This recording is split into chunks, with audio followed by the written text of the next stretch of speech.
এখানে প্রশ্নটিতে বলেছে কোনো লম্ববৃত্তাকার শঙ্কুর পার্শ্বতলের ক্ষেত্রফল ও ভূমির ক্ষেত্রফলের অনুপাত √26:1 হলে শঙ্কুর উচ্চতা ও ব্যাসার্ধের অনুপাত নির্ণয় করো। তাহলে এখানে আমরা ধরে নিচ্ছি শঙ্কুর ব্যাসার্ধ হচ্ছে আর এবং উচ্চতা এইচ আর তির্যক উচ্চতা হচ্ছে এল। তাহলে এল কি হবে এটা সমকোণী ত্রিভুজের ক্ষেত্রে?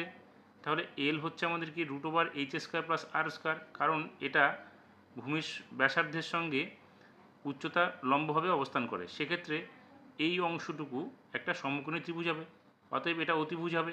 এই কোণটা হচ্ছে আমাদের সমকোণ। সেক্ষেত্রে এল হচ্ছে কি √h² + r²। এবার প্রশ্নে কি বলেছে যে পার্শ্বতলের ক্ষেত্রফল ও ভূমির ক্ষেত্রফলের অনুপাত √26:1। তাহলে আমরা লিখতে পারি প্রশ্নানুসারে কি ভূমির পার্শ্বতলের ক্ষেত্রফলের সূত্র হচ্ছে πr/l বাই ভূমির ক্ষেত্রফল হচ্ছে πr² ইকুয়াস টু কী হবে, যেহেতু √26:1 আছে তাহলে আমরা এখানে লিখব √26/1 বা πr উপরে নিচে কেটে গেলে উপরে থাকবে শুধু l আর নিচে একটা r থাকবে। তাহলে এখানে কী হবে √26/1। এবার এর পরিবর্তে আমরা কি জানি, এর পরিবর্তে আমরা জানি √h² + r²। তাহলে এখানে আমরা লিখব √h² + r² আর নিচে একটা r থাকবে ইকুয়াস টু √26/1। এবার আমরা যদি উভয় দিকে বর্গ করে দিই তাহলে কি পাবো, তাহলে এখানে পাবো আমরা h² + r², নিচে r² হয়ে যাবে, এখানে হবে 26/1। উভয় দিকে বর্গ করলে কী হবে, রুটটা উঠে যাবে, এখানকার রুটটা উঠে যাবে আর এটা r² হয়ে যাবে।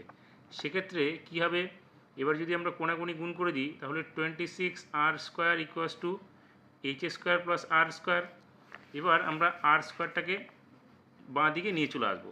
তাহলে কি হবে 26r² - r² equals to h², বা এখানে বিয়োগ করলে হবে 25r² ইকুয়াস টু h²।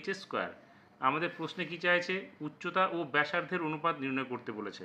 তাহলে আমরা এখানে লিখব h²/r² ইকুয়াস টু 25/1 হবে, বা h/r ইকুয়াস টু কী হবে, এটা রুট হয়ে যাবে, তাহলে এটা √25/1 বা h/r ইকুয়াস টু কী হবে 5/1, যেখানে h/r ইকুয়াস টু হবে 5:1, অর্থাৎ উচ্চতা এবং ব্যাসার্ধের অনুপাত কী হচ্ছে 5:1 হচ্ছে।